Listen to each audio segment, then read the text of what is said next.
Oke, halo pemirsa, kembali lagi bersama kami di Kabar Petang. Bersama saya, Brameldon Nathan Mayaud dan rekan saya, Stefani Patinaya. Kami akan menemani waktu petang Anda dengan menyajikan berbagai berita terbaru, aktual, dan terpercaya.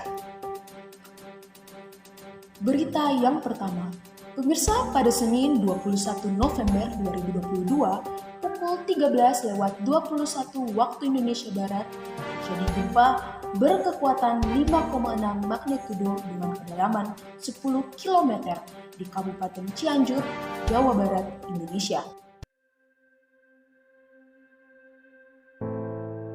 Gempa ini dirasakan hingga Bandung, DKI Jakarta, Tangerang, Rangkas Bitung, dan Lampung. Akibat gempa ini memakan banyak sekali korban. Data terbaru dari BNPB mencatat jumlah korban gempa Cianjur bertambah menjadi 310 orang. Sementara itu, 24 korban hilang masih dalam pencarian. Hasil operasi tim SAR gabungan hingga Jumat kemarin kembali menemukan 17 jenazah di kawasan Cigenang, Cianjur. Mayoritas korban yang ditemukan merupakan warga Cugenang, sementara korban lain kini masih diidentifikasi. Proses evakuasi korban masih terus dilakukan karena diduga masih banyak kendaraan yang terseret longsor akibat gempa. Oke pemirsa, kita masuk pada berita yang kedua. SMA Negeri 4 Maluku Tengah menyelenggarakan aksi nyata proyek pelajar Pancasila yang bertemakan keberagaman. Aksi nyata ini dikhususkan bagi siswa dan siswi kelas 10. Siswa dan siswi menggunakan pakaian profesi dan pakaian adat sebagai wujud keberagaman masyarakat Indonesia. Ada juga beberapa tampilan seperti flash mob dan juga pameran hasil karya sebagai bentuk kreativitas siswa dan siswi SMA Negeri 4 Maluku Tengah. Diharapkan kegiatan ini dapat memupuk rasa persatuan dan kekeluargaan di tengah berbagai perbedaan. Berita yang ketiga, pemirsa, sampah merupakan hal yang sangat mengganggu aktivitas masyarakat. Hal ini dapat dilihat dari liputan kami di belakang Pasar Budaya Masohi. Di sini kami telah bersama dengan rekan kami, Max Tayuto. Kepada Max, dipersilakan.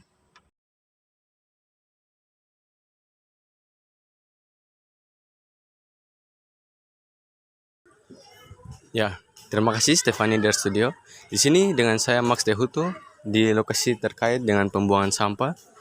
Dapat dilihat banyak sampah-sampah plastik, sampah bekas penjualan, dan sebagainya, sampah-sampah dari rumah sekitar. Hal ini dapat mengganggu aktivitas masyarakat sekitar karena dengan adanya pembuangan sampah secara sembarangan ini membuat bau yang tidak sedap dan dapat mengganggu aktivitas. Hal ini disebabkan karena tidak adanya kesadaran di dalam diri masyarakat untuk membuang sampah pada tempatnya. Ini menjadi pembelajaran bagi kita semua dan saya berharap kita dapat membuang sampah pada tempatnya agar lingkungan kita semakin terjaga. Terima kasih, kembali ke studio. Pemirsa, berita yang terakhir datang dari dunia olahraga sekaligus menutup perjumpaan kita di saat ini. Portugal membuka kiprahnya di Piala Dunia 2022 dengan membawa pulang 3 poin pada laga pertama di grup H melawan Ghana. Portugal berhasil menang 3-2 di Ras Abu Aboud Stadium, Kamis 24 November 2022 malam waktu Indonesia Barat. Portugal berhasil mencetak gol lewat 3 pemain yang berbeda.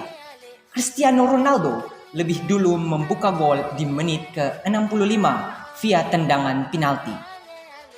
2 gol selanjutnya dicetak oleh João Felix pada menit 78 dan Rafael Leao pada menit 80. Ghana sendiri berhasil membalas 2 gol. Gol pertama disumbangkan oleh Andre Ayew di menit ke-73. kemudian, gol kedua dicetak oleh Osman Bukhari di menit ke-89. Berkat kemenangan tersebut, Portugal sementara ini memuncaki grup H dengan koleksi 3 poin. Ghana menempati juru kunci dengan 0 poin di bawah Uruguay dan Korea Selatan yang sama-sama mencetak 1 poin. Pemirsa, demikianlah berita petang yang kami bawakan. Saya Brameldon Nathan Mayau Dan saya Stefani Patinaya. beserta seluruh tim yang bertugas pamit undur diri. Salam petang.